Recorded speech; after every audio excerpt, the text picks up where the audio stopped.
Assalamualaikum warahmatullahi wabarakatuh. Perkenalkan, nama saya Hastinisa, NIM 1910204048,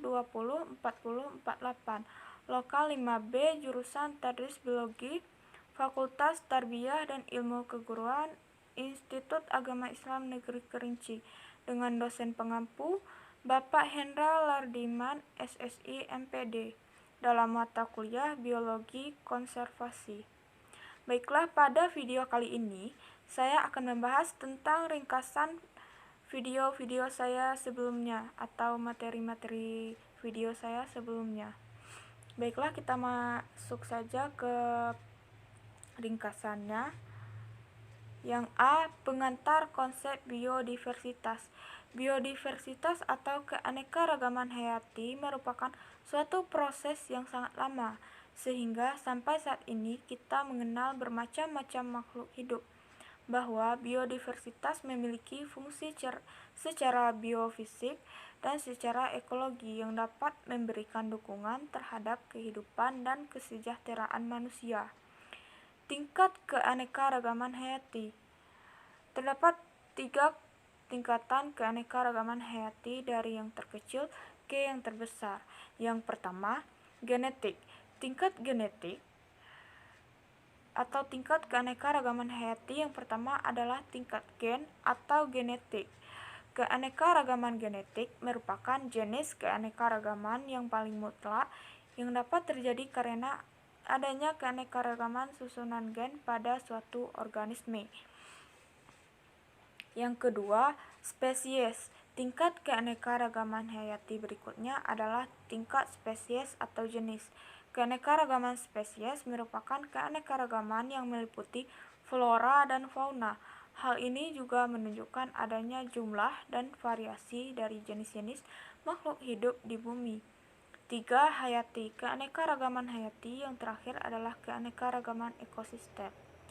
Selanjutnya B. Konsep dasar plasma nutfah. Plasma nutfah merupakan substansi yang mengatur perilaku kehidupan secara turun-temurun, sehingga populasinya mempunyai sifat yang membedakan dari populasi yang lainnya. Perbedaan yang terjadi itu dapat dinyatakan, misalnya dalam ketahanan terhadap penyakit, bentuk fisik, daya adaptasi terhadap lingkungannya, dan sebagainya.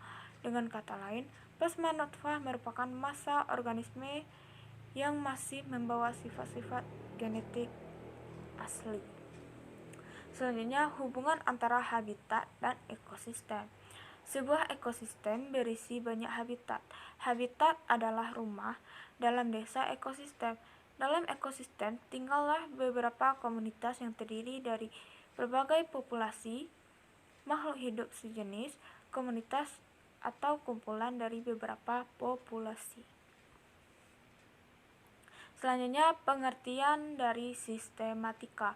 Sistematika atau sistematik biologi adalah bidang biologi yang luas yang mempelajari diversifikasi spesies. Sistematika mempertimbangkan spesies yang masih ada dan punah, dan juga mempertimbangkan hubungan evolusi spesies secara menyeluruh. Selain itu, ia mengatur praktik taksonomi termasuk penanaman, menggambarkan, mengidentifikasi, dan melestarikan spesimen spesies. Salah satu disiplin ini mempelajari sejarah evolusi dan adaptasi lingkungan spesies. Pembentukan pohon evolusi, pohon filogenetik, atau cladogram adalah salah satu tujuan utama sistematika. Sebelum pembentukan pohon evolusi, para peneliti melakukan penyelidikan serius terhadap sejarah kelompok spesies tertentu, dan mereka menganalisis data yang dikumpulkan seperti karakteristik anatomi dan molekuler, serta hubungan dengan kondisi lingkungan dan lain-lain. Selanjutnya E. Pusat keanekaragaman spesies. Keanekaragaman hayati adalah tingkat variasi wujud kehidupan dalam mengingat ekosistem, bioma, spesies, atau seluruh planet. Keanekaragaman hayati adalah ukuran dari kesehatan ekosistem. Keanekaragaman hayati adalah sebagian fungsi dari iklim. Pada habitat darat, es kawasan tropis biasanya kaya, sedangkan spesies dukungan kawasan kutub es lebih sedikit.